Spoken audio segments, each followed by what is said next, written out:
Oh, good, good. Right, let's talk about it then. Let's have a chat. Yeah. So first of all, I am flipping freezing because it was cold out there. That was a sickener for Derby to lose against Preston North End.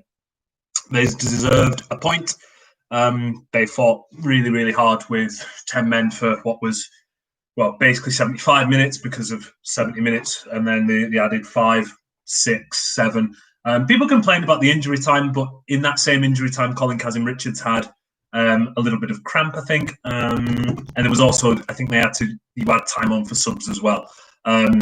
So overall, yeah, there was more time added on, but that's because Derby made changes in injury time, and there were stoppages in injury time, which allowed for more injury time. But look, that's the way the game goes. The goal that Preston scores is a really good goal, but it is avoidable, and not just from a refereeing standpoint. It's probably a foul on Louis Sibley. But control what you can control. You can clear. I think there's burn and wisdom in there that can clear the ball better. Someone has to get out quicker to Brown, and I know that they were knackered. I know that they were tired, but there are still elements of control that Derby had in that scenario. Yes, it's a bad decision from the official, but also Derby. If you just solely blame the official, you actually sort of wash your hands of the things that Derby could have done better to avoid that goal. And likewise, if you solely place it all on Derby, you actually absolve the official of their blame. There are two phases here, because also it's not like it should have been a free kick and then it's this long ball upfield and it's in the back of the net. There are a couple of phases that Derby have to get that ball clear, so it is a little bit on them. It's also on the ref, because it should have been a free kick, and then as Rooney said in post-match, they can take the ball up into the corner and collect a point. Look, it sucks. Like, to lose one like that really does suck. The Martin Waghorn challenge, I saw a couple of people thought it was harsh. We'll have to agree to disagree on that. I thought it was a horrendous challenge, an awful challenge. Rooney in his post-match press conference didn't have any complaints about it either. Martin, I think, it reminded me of the Forest one that he got. He's just so amped up, and he really wants to win the ball, but that manifests itself as recklessness. It's the classic, he's not that type of player, but he's not, but it is reckless because he's just so amped up, he wants the ball. It's so far a season to forget for Waghorn. Two brilliant free kicks aside, he's not played that well, which is a shame, because I value him as part of this Derby squad. I think he is a valuable part of the squad as a whole, and think he is needed. But it's not been a great season for him so far, and that matters because he's in, to borrow an Americanism, he's in a contract year. Like, you've got to put your best stuff forward when you're in the final year of your deal, and now we're actually entering the final 6 months of that deal. If he plans to stick around or get a good contract, he needs a good January. He needs a good 2021 basically to get that. Andre Wisdom, I thought, was really good today. I thought he's been a bit up and down this season. He's had games where he's been good, and then he's had games where he's been a bit pants. But I thought he was really good today. Bailed David Marshall out of a bit of stuck when Marshall shanked to clearance and Wisdom gets in. They were trying to play like a weird, like, offside trap, and I think it worked like once. But it was always Wisdom who was the recovering defender. He did really, really well. I don't think they really defended. Now, fair play, it doesn't lead to the goal, but I had a few concerns that Lee Buchanan couldn't really defend the Barquets and the diagonals that were heading over to him, and no one could really stop Gallagher from supplying them either. So something had to change there. Eventually, I think they managed it, but they ended up just being super rigid with 2 banks of 4 off the ball. And that kind of managed it, but it was sort of like, I think Preston, by my count, were 5 for 5 when doing that, because when Barquets had switched wings, he even had success with it against Burnout on the other wing. So there was a clear deficiency in how narrow Derby's line was, or who was not stopping the supply from Gallagher. And I think that was because Gallagher was deep, and Kazim Richards wasn't really going to press him. And Knight wasn't really near him or on his side a lot. So yeah, all right. It didn't work for the goal, but that was still a concern and annoying more than anything that kept happening. Don't think Buchanan had his best outing today. Kind of happens. It wasn't, awful and egregious. It was just not his best outing. Fine, happens. I want to give a shout out to Juzwiak and Jason Knight. They trusted Knight. Essentially, he was almost this sort of quasi right winger, centre midfielder, do it all, be everywhere, do all of the things, and do them all well, and do them all now. He was, sort of, when Wycombe got sent off, Knight went to the right. And then in the second half, he was central. But when Derby had the ball, he'd actually peel out to the right to give them the width. And sort of him, Kazim Richards and Juzwiak in the second half, that trio, they caused problems. The ball was sticking with Kazim Richards. Juzwiak was gambling in behind that Kazim Richards would win the flicks. And Knight was just kind of buzzing around to pick up anything, any second balls, any awkward bounces, or to just be a spare runner. It worked. It was a pretty astute and smart tactical switch from Rooney or whoever in that coaching staff was doing it. But let's say Rooney because he's the interim manager. It was a pretty good, astute tactical switch because something did have to change. Because after Wycombe went off and they basically went 4-4-1, Kazim Richards had nothing. He had no service. The ball wasn't sticking, and he had no runners. So to make that change, it was actually bold as well because they sacrificed width. And in that, things can go horribly wrong. So it was a bold change, but I thought it was a good change. But yeah, Jason Knight was absolutely excellent. To trust him with essentially two roles was brilliant. My only criticism was his final ball was awful this evening. Really, really poor. That's my only criticism. Twice in the second half, he got into good crossing positions. Both times, he had about three men to aim at in the middle. Both times, they were poor crosses. Now, that matters. Of course, it matters.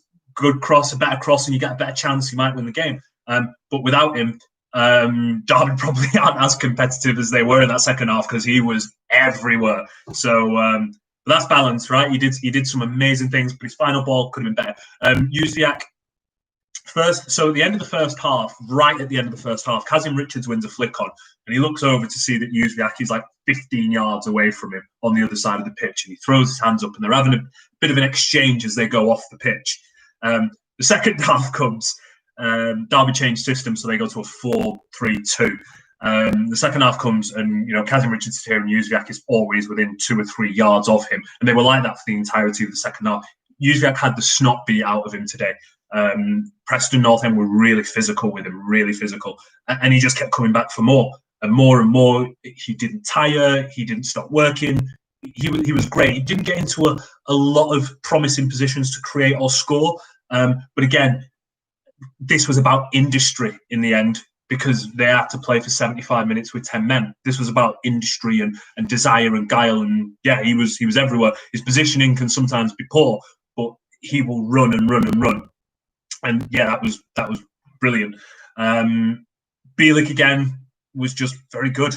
I actually just saw him in the petrol station getting crisps and a beer, I think. But yeah, Bielik again was very, very good.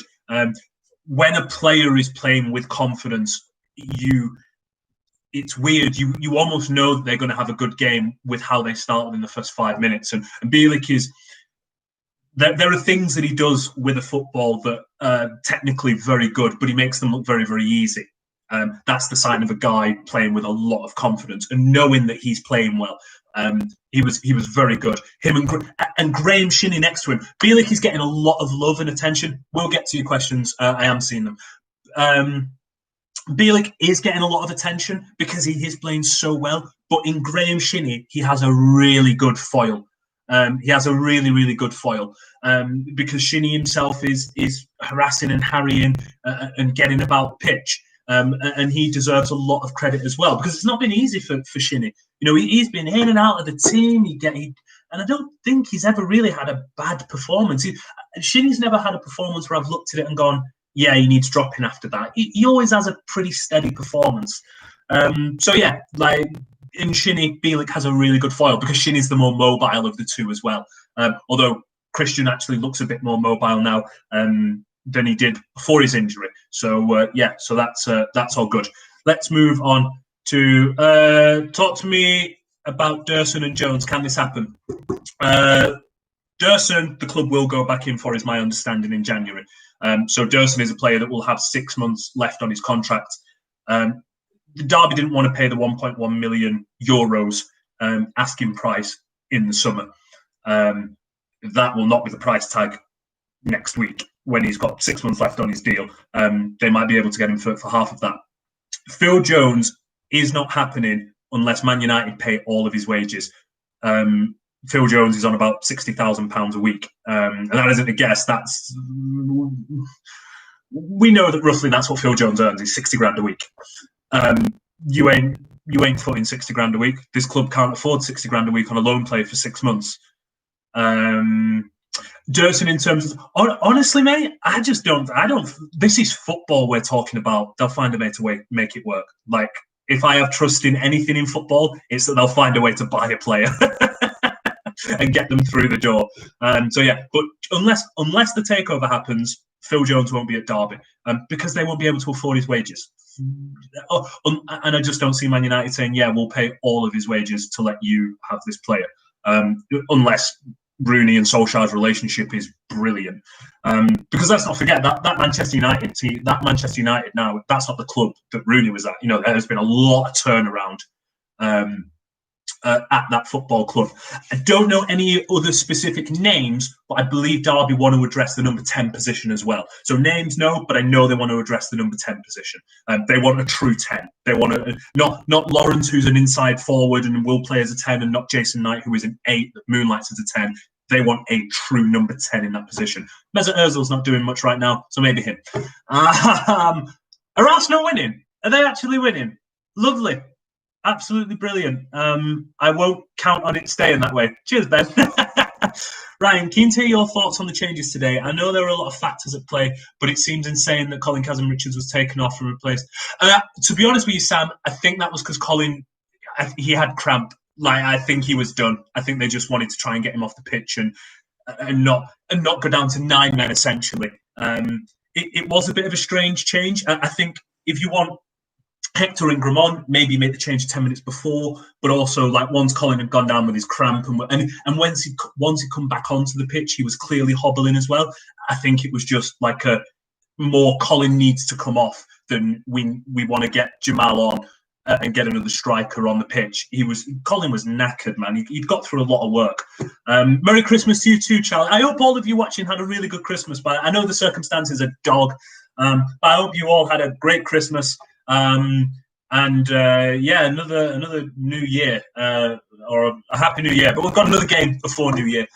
Who would like to, if you didn't see it on Twitter, the last time that I was in the stadium to see Derby win a match of football was the same time that you were all in the stadium to see them win a match of football. It was the Blackburn game. It was 3-0. So I haven't been to Derby and watched them win since then in stadium, which is heartbreaking because when Project Restart happened, I covered every game from home. So I've only been going back to stadiums this season. And obviously, they've only won 3 games, and I've not been in the stadium for any of those. So the last game I was in the stadium for when they won a match was Blackburn 3, Derby. Was Derby 3, Blackburn 0 in March. Oh my flaming fuck! It's such a long time. Scoreline unfair today. I thought, especially with 10 men in the squad, is hard to beat. I'm here for the resurrection of Marriott, but do you think he's finished here?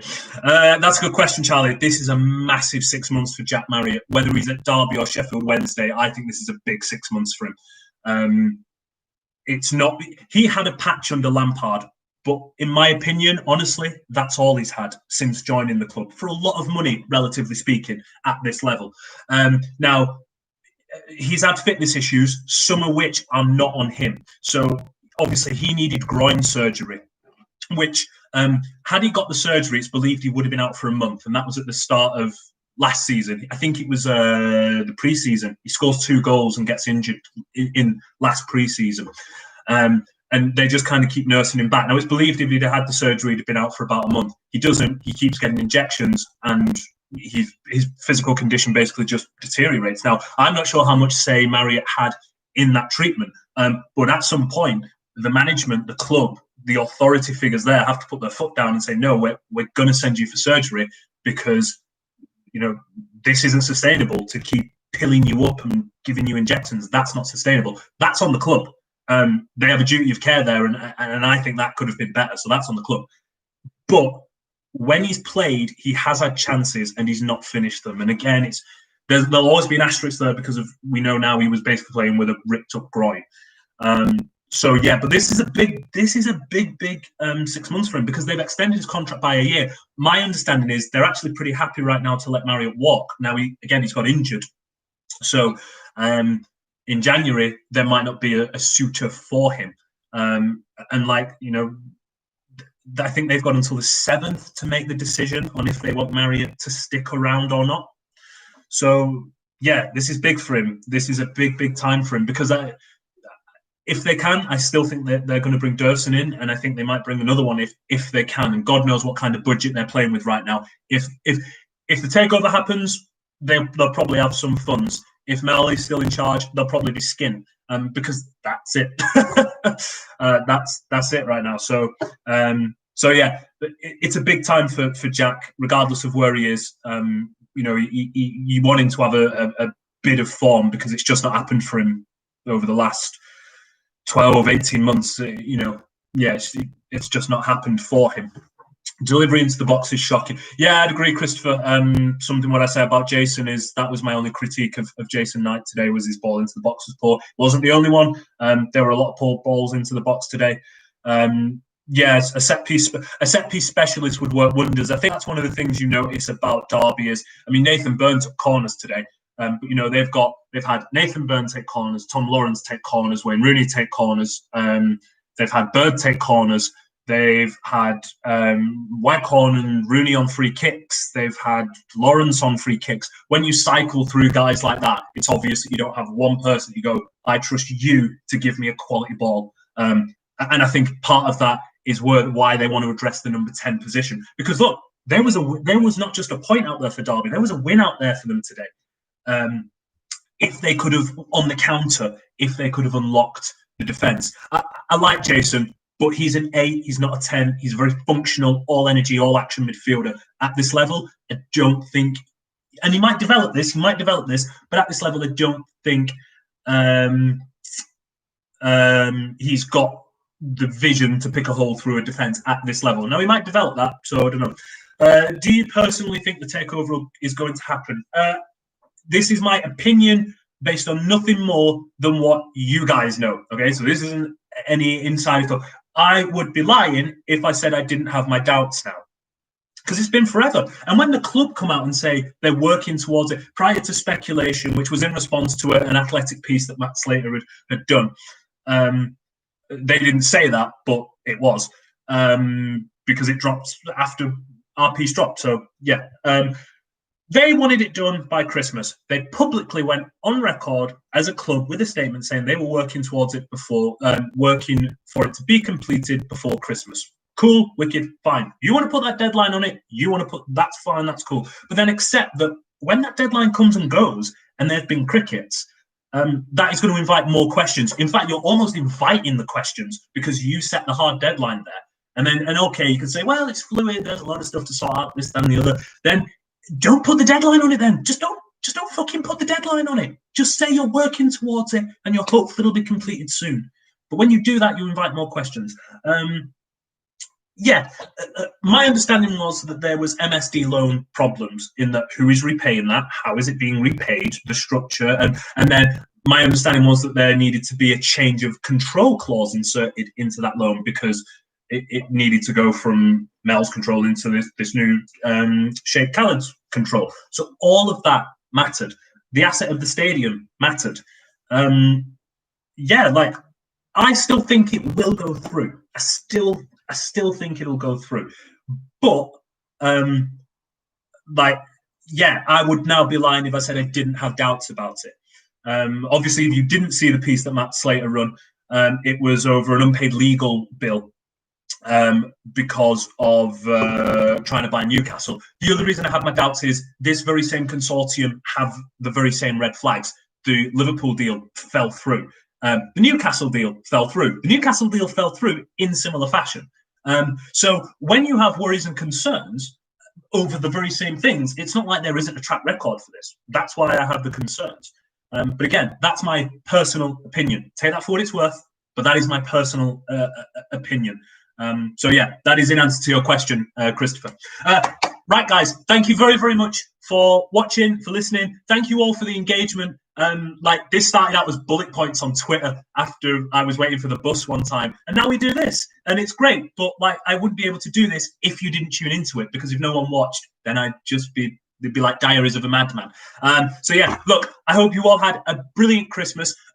You'll be devastated to know that I am going to the Birmingham game, so that's another loss. Listen, guys, I'll speak to you all very, very, very soon. You all take care of you and yours. Be safe out there, all right? Speak soon, guys. Bye.